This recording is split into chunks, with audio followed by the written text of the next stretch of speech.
Day 115. There was a man who lived in the 1800s named Horatio Spafford. I'm probably messing that name up. But he was a lawyer in Chicago in the 1800s. He was born in 1828, I believe. And listen to this guy's life.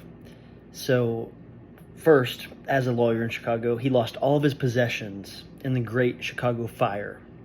Not long after, he lost his only son to a disease when his son was 4 years old. He had 5 children in total, 1 son and 4 daughters.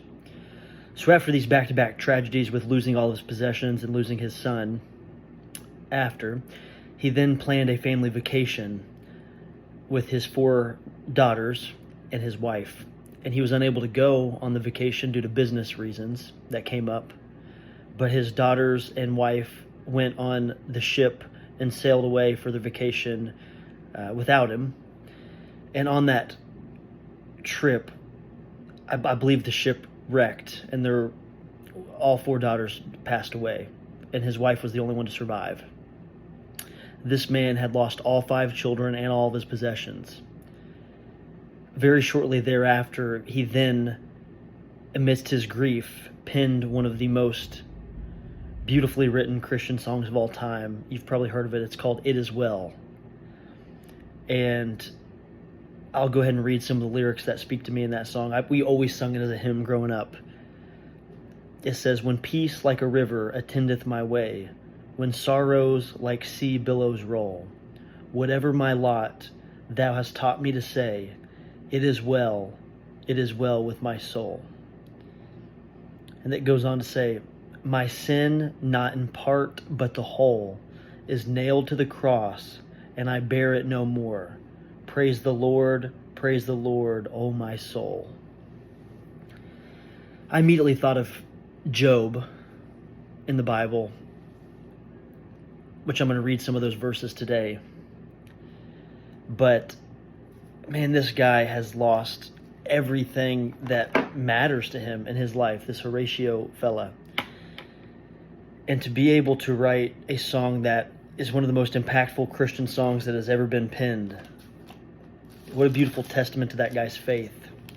I can't even imagine the sorrow and the questioning that comes from that. But again, just a beautiful testament of faith, and to lean on God in those moments and not to run away.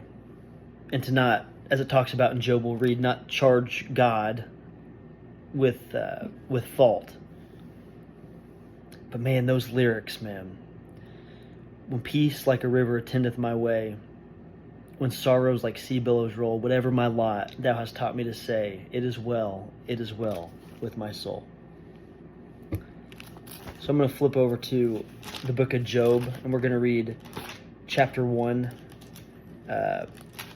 just a couple verses, but I'm going to explain a little bit more context of what's going on. So Job was rich and had multiple children, had a lot of possessions, and I was reading a little more context in it just a minute ago, and basically Satan and God were having a conversation about Job having excess, and that Satan was basically telling God, hey, no wonder he leans on you, because you've always built walls to protect him, and he has all these rich finances, etc.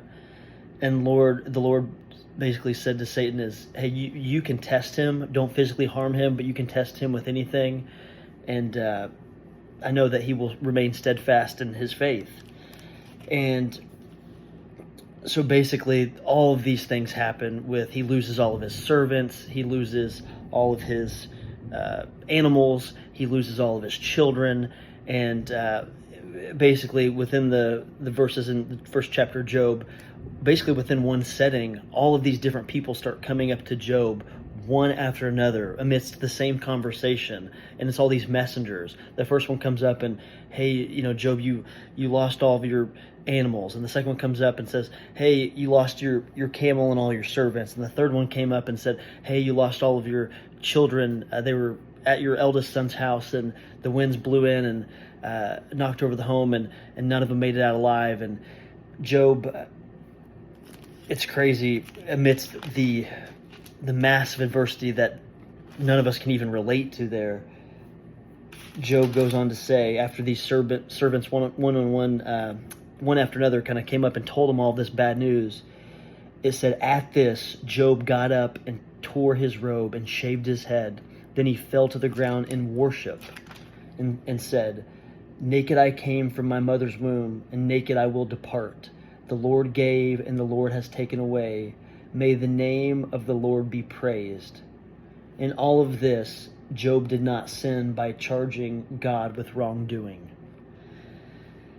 And again, for my time today, I didn't read the entire first chapter of Job, but I encourage you to go check that out. And again, it's an Old Testament book, very interesting setting and backdrop to the conversation between the Lord and Satan and what led to that. And again, just Job's reaction thereafter by not charging God, but with tearing off his robe in just disbelief, but then falling down and worshiping God.